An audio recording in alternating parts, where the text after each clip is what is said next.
L'Antarctique est en train de se fendre et ce qui émerge de dessous la glace réécrit tout ce que nous pensions savoir sur notre planète.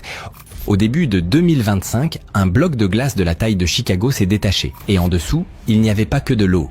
C'était un monde scellé, vivant et en mouvement et nous n'étions pas prêts pour ce qu'il a révélé. En janvier 2025, une dalle de glace colossale de la taille de Chicago s'est arrachée à la plateforme de glace George VI et a dérivé vers la mer. Mais ce n'était pas simplement la rupture d'un iceberg de plus. La faille a révélé quelque chose de bien plus spectaculaire. Un monde sombre et intact qui n'avait pas vu la lumière depuis des milliers d'années. Quand les caméras ont sondé l'abîme, les chercheurs ont été stupéfaits de découvrir un plancher océanique grouillant de vie. Ce n'était pas le désert stérile et sans vie qu'ils attendaient.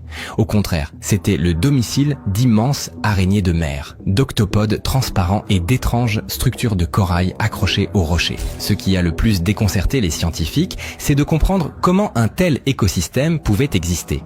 Le fond marin sous l'Antarctique ne devrait pas contenir suffisamment de nutriments ni de lumière solaire pour soutenir la vie. Et pourtant, ce biome caché ne se contentait pas de survivre. Il prospérait.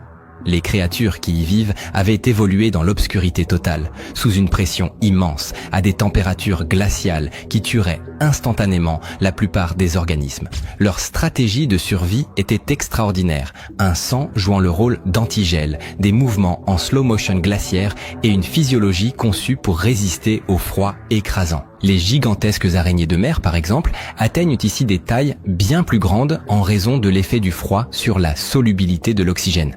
Leur ampleur n'est pas seulement déconcertante, elle est impossible ailleurs sur Terre. Mais maintenant, avec la disparition de la glace, beaucoup de ces espèces sont menacées d'extinction. La lumière du soleil et des eaux plus chaudes perturbent l'équilibre délicat qu'elles ont maintenu pendant des millénaires. Cette exposition soudaine pourrait signifier la fin d'innombrables espèces avant même que nous ayons eu le temps de les documenter. Cette urgence a déclenché une course scientifique mondiale pour étudier et cataloguer ce qui a été mis au jour. Des créatures semblables à des vers ont été observées en train de s'enfouir dans un limon intact. Des poissons sans yeux filent entre les ombres. L'ensemble de la zone est une capsule temporelle biologique préservée depuis avant la révolution industrielle, peut-être même depuis avant le début de la civilisation humaine. Et le mystère ne fait que s'épaissir. Des données satellites indiquent que des navires de recherche chinois se trouvaient dans les environs avant le vélage, presque comme s'ils attendaient. Cela soulève des questions.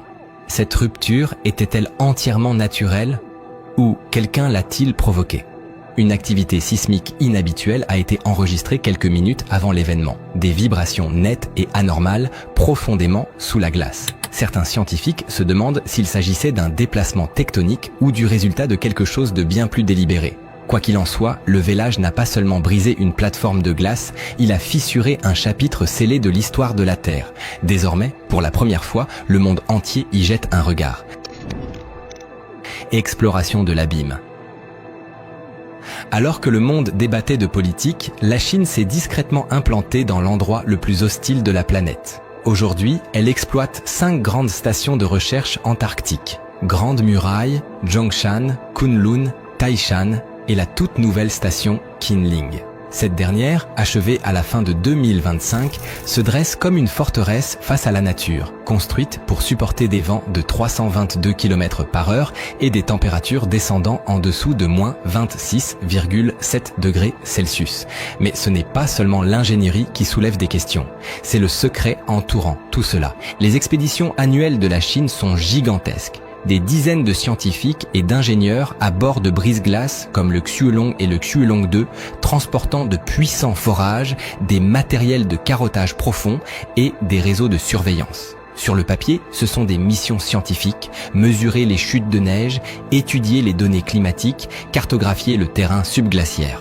Mais l'ampleur de ces expéditions raconte une autre histoire. Ils ne se contentent pas de mesurer la glace, ils la forent. Leur objectif, les lacs subglaciaires, des étendues d'eau anciennes scellées sous plus de 3,22 km de glace solide, intacte depuis des millions d'années. La Russie a un jour percé le lac Vostok, le plus célèbre d'entre eux, mais la Chine fore maintenant des sites plus récents et inexplorés. En 2025, elle a annoncé des plans pour accéder à un lac enfoui sous 3597 mètres de glace.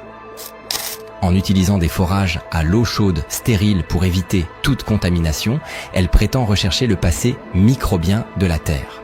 Mais accéder à un lac pareil, caché, isolé, ancien, pourrait aussi permettre de contrôler quelque chose de bien plus précieux que l'histoire. On pense que l'Antarctique repose sur d'immenses réserves de minéraux.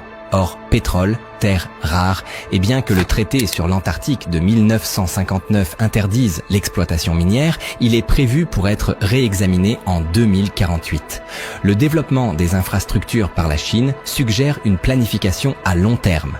Installer les bases maintenant, être prêt quand les règles changeront. Mais à mesure que leurs opérations s'étendent, les anomalies augmentent aussi. D'autres nations tentant des projets similaires de forage en profondeur ont signalé d'étranges défaillances d'équipement, des pannes inexpliquées et des accidents dérangeants. Des chercheurs reviennent avec des histoires bizarres, des lumières vues se déplaçant sous la glace la nuit, des vibrations basses qui secouent le plancher de leur tente. Et dans un cas, un espace creux découvert lors d'un forage qui a révélé non pas du substrat rocheux ni de l'eau, mais une chambre dont les parois semblaient métalliques. Les images ont disparu. Le scientifique a été discrètement rapatrié. Pendant ce temps, la station Kinling de la Chine est située sur l'île Inexpressible, un nom qui sonne presque comme mythique.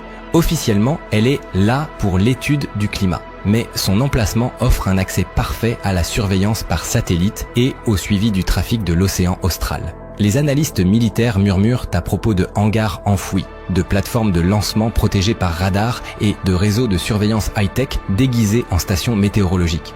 Si une nation devait militariser l'Antarctique, si elle enterrait quelque chose sous cette étendue blanche sans fin, personne ne le verrait. Aucun satellite, aucun avion espion. Le froid le garderait caché pour toujours. Mais maintenant, la glace fond, le voile s'amincit. Ce n'est plus seulement de l'exploration, c'est une nouvelle sorte de guerre froide. Une guerre menée en silence, sous 4,83 km de secrets glacés. Et celui qui déverrouillera ce qui se trouve sous la glace en premier pourrait contrôler non seulement l'Antarctique, mais l'avenir. Le grand cirque du Sud profond.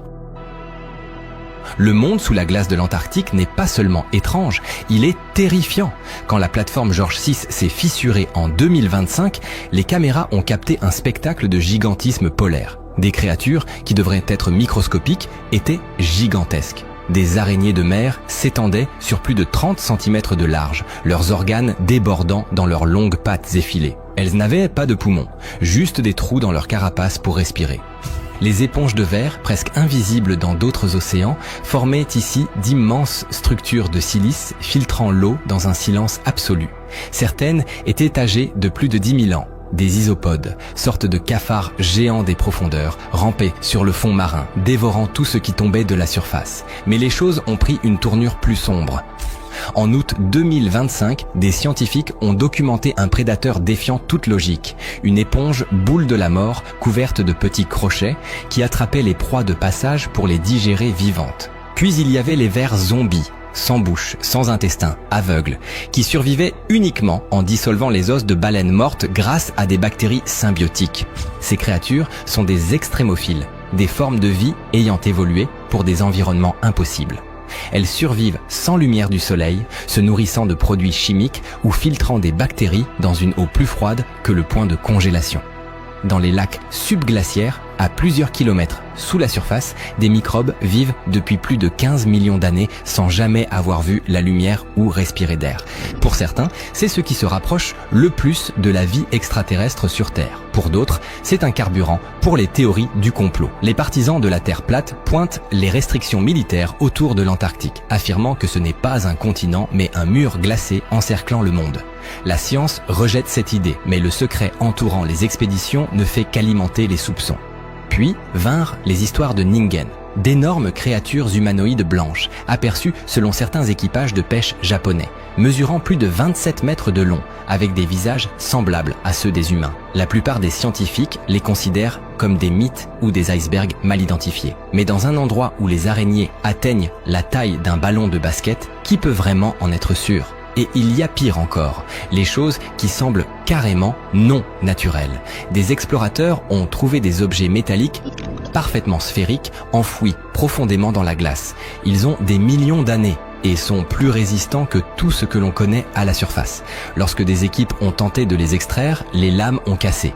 Était-ce des artefacts extraterrestres, une technologie ancienne? Personne n'a de réponse. Et puis, il y a le bourdonnement, une vibration sourde et constante, enregistrée dans les profondeurs de la glace. Certains disent que ce sont les glaciers qui bougent. D'autres pensent que c'est quelque chose de plus profond, qui pulse. Il y a aussi les chutes de sang, une cascade d'eau rouge vif suintant d'un glacier. Il s'agit d'eau riche en fer oxydé, datant de 2 millions d'années, mais visuellement, on dirait que la Terre saigne. La théorie la plus étrange de toutes, l'Antarctique abriterait peut-être une biosphère de l'ombre, un arbre de la vie qui n'utiliserait pas l'ADN, une vie ayant évolué autrement. Si cela est vrai, les découvertes ici ne sont pas seulement de nouvelles espèces. Elles représentent une toute nouvelle définition de la vie, et la pensée la plus inquiétante. Une partie de cette vie se trouverait peut-être déjà dans nos laboratoires. Rester en vie dans le Grand Sud. Pour comprendre à quel point l'Antarctique est véritablement étranger, il faut d'abord saisir ce qu'il faut endurer rien que pour y survivre. C'est le continent le plus élevé, le plus sec, le plus venteux et le plus froid de la Terre. La salive gèle en plein vol, l'acier se fissure. Même avec toute la technologie et l'entraînement du monde, cet endroit ramène l'humain à son instinct brut. Techniquement, c'est un désert. Il ne tombe presque jamais de neige fraîche. Ce paysage blanc est composé de glace ancienne, balayé par des vents féroces. En hiver, le soleil disparaît pendant 6 mois. L'obscurité est totale. Les températures plongent jusqu'à moins 48,9 degrés Celsius. Les moteurs des avions doivent tourner en permanence. Sinon, ils gèlent entièrement.